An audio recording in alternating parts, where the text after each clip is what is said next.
ഒരു കുഞ്ഞിക്കാലം കാണാൻ വേണ്ടി ആഗ്രഹിക്കുന്ന എത്രയോ പേർ നമുക്കിടയിലുണ്ട്. നമ്മുടെ ഭാര്യയാവാം, അല്ലെങ്കിൽ നമ്മുടെ പെങ്ങളാവാം. ഇവരെയെല്ലാം കളിയാക്കുന്ന രീതിയിലുള്ള, അല്ലെങ്കിൽ അവരെ വേദനിപ്പിക്കുന്ന രീതിയിലുള്ള സ്വന്തം റീച്ചിന് വേണ്ടിയുള്ള ഒരു പൊറോട്ട നാടകമാണ് ജാസി ഇപ്പോൾ റീച്ചിന് വേണ്ടി ഇപ്പോൾ കാട്ടിക്കൊണ്ടിരിക്കുന്നത്.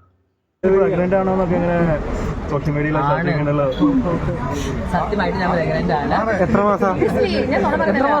സീരിയസ്ലി ഞാൻ വെറുതെ ഫേക്ക് അല്ല അത്. ഞാൻ ഇത് അതുകൊണ്ടാണ് സാരി എടുത്തു വന്നത്. ഞാൻ ചുടാറിലിടാറ് സാരി എടുത്ത് വന്നിട്ട് അത് മറച്ചു വെക്കാൻ വേണ്ടിട്ട്, അല്ലെങ്കിൽ നിങ്ങൾ വയറ് കാണത്തില്ലേ? ഓക്കെ, ശരി. ജാസി എന്തെങ്കിലും പ്രഗ്നന്റ് ആണ്, അപ്പോൾ കുട്ടി ആരായിരിക്കും? അല്ലെങ്കിൽ കുട്ടിയെ പ്രസവിക്കുകയോ മുട്ടയിടുമോ? കുട്ടിയുടെ അച്ഛൻ ആരാണ്? ഇതെല്ലാം ജാസി എന്തായാലും പറയേണ്ടി വരും. ഇതിൻ്റെ എക്സ്പ്ലനേഷനായിട്ട് ജാസി അവസാനം ഒരു വീഡിയോ ഇറക്കിയിട്ടുണ്ടായിരുന്നു. ആ ഒരു വീഡിയോയിലോട്ടാണ് നമ്മൾ പോകുന്നത്. ഇതിൻ്റെ ഇടയിൽ ജാസിയുടെ പലതരം വീഡിയോ ഉണ്ടായിരുന്നു. അതായത് എന്താ പറയുക, ഹോസ്പിറ്റലിൽ പോയിട്ടുള്ള കുറേ വൃത്തിയുടെ തിയേറ്ററായിട്ട് നാടകങ്ങളൊക്കെ ജാസി അവതരിപ്പിച്ചിട്ടുണ്ടായിരുന്നു. അതൊന്നും എനിക്ക് കാണിക്കാൻ തീരെ താല്പര്യമില്ല. ജാസിയുടെ അവസാന സ്റ്റേറ്റ്മെൻറ്റ് എന്താണെന്ന് നമുക്ക് നോക്കാം. എനിക്ക് പ്രസവിക്കാൻ പറ്റുമോ അല്ലെങ്കിൽ ഞാൻ പ്രസവിക്കോ എന്ന് ഞാൻ ഒരു പറഞ്ഞില്ല.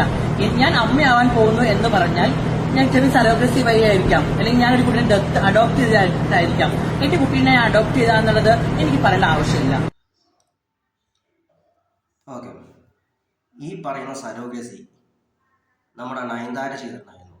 അതിനു മുമ്പ് ദശരഥം എന്നുള്ളൊരു മൂവിയിൽ നമ്മുടെ ലാലേട്ടൻ നല്ലതുപോലെ ഈ ഒരു മൂവിക്കകത്ത് കാണിച്ചിട്ടുണ്ടായിരുന്നു. അതായത് സരോഗസി എന്ന് പറഞ്ഞാൽ എന്താണ്? ഒരു ആണിൻ്റെ സ്പെർം വേറൊരു ഗർഭപാത്രത്തിൽ നിക്ഷേപിക്കുക, അതായത് ഫിസിക്കൽ റിലേഷൻഷിപ്പ് ഇല്ലാതെ ഉള്ളൊരു സംഭവമാണ് ഈ പറയുന്ന സരോഗസി. അപ്പോൾ ജാസി എങ്ങനെ അമ്മയാവും? അപ്പോൾ ജാസി അച്ഛനല്ലാവും, എങ്ങനെ അമ്മയാവും? ഒരിക്കലും അത് നടക്കില്ല. പിന്നെ ജാസിയുടെ കമ്മ്യൂണിറ്റി ജാസിയെ പുറത്താക്കിയിട്ടുണ്ടായിരുന്നു. കാരണം എന്താണെന്ന് പറഞ്ഞാൽ, ഈ പറയുന്ന ട്രാൻസ്ജെൻഡർ കമ്മ്യൂണിറ്റിക്കകത്ത് കുറച്ച് പേരുണ്ട്. എന്താണെന്ന് പറഞ്ഞാൽ, ഒന്ന് ഗേ കപ്പിൾ, അല്ലെങ്കിൽ ലെസ്ബിയൻ കപ്പിൾ, അല്ലാതെയുള്ളതാണ് ട്രാൻസ് വുമൻ, ട്രാൻസ് മെൻ എന്നുള്ളത്. ഇതിൽ പ്രസവിക്കാൻ വേണ്ടി പറ്റുന്ന ഒരേ ഒരു കാറ്റഗറി മാത്രമേ ഉള്ളൂ, ലെസ്ബിയൻ കപ്പിൾ. കാരണം ഇവർക്ക് ആരുടെയെങ്കിലും സ്പേം അഡോപ്റ്റ് ചെയ്തിട്ട് എടുക്കാൻ വേണ്ടി പറ്റുന്നതാണ്. അല്ലെങ്കിൽ ഏതെങ്കിലും സ്പേം ഡോണർ ഉണ്ടെന്ന് പറഞ്ഞാൽ ഈ പറയുന്ന സരോഗസി സാധ്യമാകുന്നു.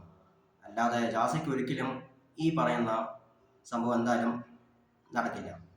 പിന്നെ ജാസി പ്രസവിക്കാൻ വേണ്ടി തുടങ്ങിയിട്ട് ചുരുങ്ങിയത് 2.5 വർഷമായി കാണും. ഇനി ജാസിക്ക് 2.5 വർഷം കൂടി കൂടുതൽ തന്നാലും 25 കൊല്ലം തന്നാലും ജാസിയെ കൊണ്ട് പ്രസവിക്കാനോ മുട്ടയിടാനോ പറ്റില്ല.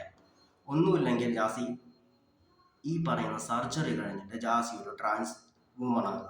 അല്ലാതെ 2 ചിരട്ട മാത്രം വെച്ചിട്ട് വന്നിട്ട് ഒരു സാരി കൊടുത്തിട്ട് വന്നാൽ ഒരിക്കലും ഒരു പെണ്ണാവില്ല.